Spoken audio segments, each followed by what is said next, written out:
A lot of veterans are still thinking, hey, Dwayne, let me go out and get a diagnosis for PTSD and it's automatic. That is not the case. There's something else that you need and it needs to be confirmed. So in today's video, as a former VA rater trained by the VA, I'm going to tell you what else do you need when it comes to filing a claim for PTSD. Make sure you stick around.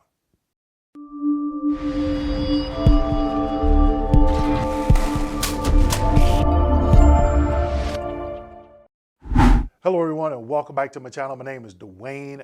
I got a video for that Kimball, United States Army veteran and retired VA rating specialist. Before I get into today's video, make sure you go ahead and like, subscribe, hit that notification button, and also click the link in the description section of this video and pick up my new book, The VA Compensation Blueprint. It's time to win. Yes, it is time to win. This book, I am leveling the playing field of the VA claims process. Today's video. A lot of veterans, they will go to their local VA medical center, also known as VAMC, and get a diagnosis for PTSD, which falls under VHA, Veterans Healthcare Administration. Now, there's nothing wrong with that. Absolutely, there is nothing wrong with that, but don't think just because the VHA diagnosed you with PTSD and then you file a claim under VBA, Veterans Benefit Administration, for compensation, that is automatic. There are some things that still need to happen before service connection. Don't worry about it. You know, I'm a former retired VA rating specialist trained by the VA, and I'm going to give you exactly what happens, okay? Now, first thing you should do, intent to file. Yes, intent to file. Get that out of the way because now you have 365 days to file a claim. And that claim is for PTSD. Now there's 4 categories that I think PTSD falls under, okay? You have PTSD due to combat. You have PTSD due to non-combat.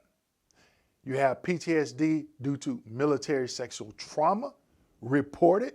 And then you have PTSD due to military sexual trauma not reported. I'm going to cover all 4. But before I get into that, I want everybody to know I am not a mental health examiner. I am not giving any advice or treatment in this video. The only thing that I'm talking about is when I was trained as a rater to rate PTSD, this is what the VA taught me, okay? So let's take PTSD due to combat. It needs to be verified. That stressor needs to be verified. And this stressor is PTSD due to fear of hostile military terrorist activity. That is your stressor. While you served in a combat zone, you were in fear of your life. Now, this is one time that you don't need to fill out that 0781, okay? That 0781 is giving the VA information that they can go out and verify, okay? So you may say, Dwayne, how do they verify I was in combat? When you are deployed in a forward area like Afghanistan, Saudi Arabia, Kuwait, Iraq, you're going to have a pre and post deployment examination. That's one way it can be verified. Another way, it could be on your DD-214. So as a former rater, what I would do if a veteran was claiming PTSD due to fear of hostile military terrorist activity, yeah, some of them had an 0781. I didn't look at that. I went right to that DD-214 first. Yep, the veteran on the DD-214, it confirms the veteran was in Qatar, UAE, Saudi Arabia, Kuwait, Iraq, Afghanistan, okay, somewhere in Southwest Asia. That's all I needed to schedule a CMP exam. Sometimes they had a combat action ribbon, okay, a combat action badge, some type of award that's on the VA's list to confirm combat. which in turn does what? Confirms that stressor for you saying you were in fear of your life. That's how that stressor can be verified. So yes, intent to file, and then you can go and get treatment at the VA, your private doctor, get the diagnosis, all of that. But when you come back and you file that claim under VBA, that's how that stressor due to combat is confirmed. Let's keep going. PTSD due to non-combat. Now this is where things can get tricky and you may need to complete that 0781 because that VSR, Veteran Service Representative, may need to go out and do some development to confirm that stressor. Remember, this is a huge nugget. It's not what we say, is what we can prove, okay? That's key. Now, when I rated one time, I remember rating a Marine veteran, and he was claiming a PTSD due to non-combat, due to an accident. He was on leave, traveling home, came up on a fatality. Car accident, individuals had perished in that accident. He called 911, medical, insurance department show up. He continues on his way. Guess what he submitted to the VA to help confirm that accident actually happened? Had his leave form. On that leave form, when you're going to leave, what do you have to do? You have to put your unit of assignment and where you're going on leave. He even went so far to submit the police report of that particular accident. And I'm like, I still need to confirm this. What did I do? I get on Google and Google Maps. I put in where he was at in California and where he was going. And guess what? It went right through that county that he was traveling on, the highway that he was traveling home to. It went right through that county. 2 + 2 = 4. Scheduled a C&P exam. He already had a diagnosis of PTSD, but that's how I was able to confirm a non-combat stressor, all right?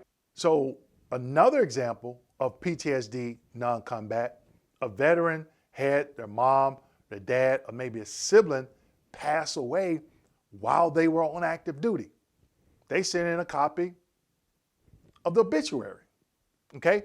That's how that stressor can be confirmed. Again, people, it is not what we say, it is what we can prove. And if you can send in information to prove, to help that VSR verify that stressor, along with the PTSD diagnosis, that gets you one step closer to that C&P exam. Now, let's cover PTSD due to military sexual trauma. Reported, not reported. If it's reported, sometimes it'll be in the veterans' personnel records, okay? I've seen where individuals claim PTSD because they were sexually assaulted by a drill sergeant or somebody in their unit, and those individuals actually got convicted, and there was an article about it. Guess what? In that article, it shows the unit of assignment. So the VA employee at that point, especially if you're Army or Air Force, you go to that 201 file to see that unit of assignment, and it's going to have dates, and you can match that up. And guess what? The stressor is confirmed. Also, there's another thing called markers, especially if the veteran did not report it. You may say, Dwayne, what are markers? This is something the VA actually talks about, but a lot of veterans, they don't know about it. So let's say, for example, an individual was sexually assaulted by someone in their command, and they did not report it. It happens a lot. I've seen it. But maybe a week, 2, 3 weeks later, they go to sick call. They get tested for a sexually transmitted disease. It doesn't have to show if it was positive or negative. They just got tested for it. Or they go for maybe lower abdominal issues or something like that. VA employees can use this as a marker. The threshold for military sexual trauma is not high, but they need some things like markers to get it past the point to get you to that CMP exam, okay? So think about, if you didn't report it, other ways that you can ask the VA to concede it. For example, let's say you were on the 0781, you put down you were sexually assaulted, during the month of November of a particular year.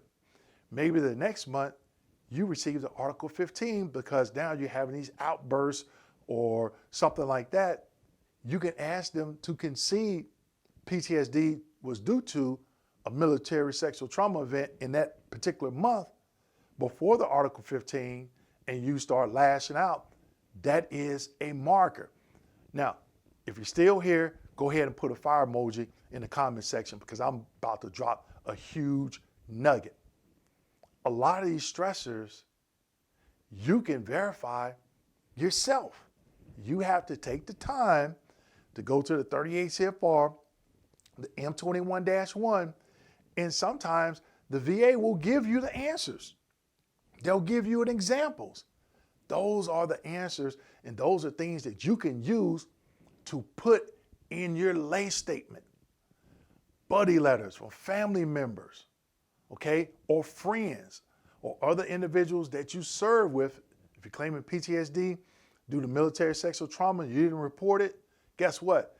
If you told your mom, and they write a letter on your behalf, or your father, or your sister, or your brother, or friend, or whoever, that meets the threshold to get you to that CMP exam if you have a diagnosis to go along with it. So it's okay to go over to your local VA medical center or your private doctor to get a diagnosis of PTSD, but you also have to understand what are the requirements under VBA for that claim to move forward, all right? So hopefully you understood stressors and markers as it pertains to PTSD due to combat, non-combat, military sexual trauma reported and not reported. With that being said, make sure you hit that like, subscribe, and notification button. And as always, share this video with your fellow veterans. Thank you.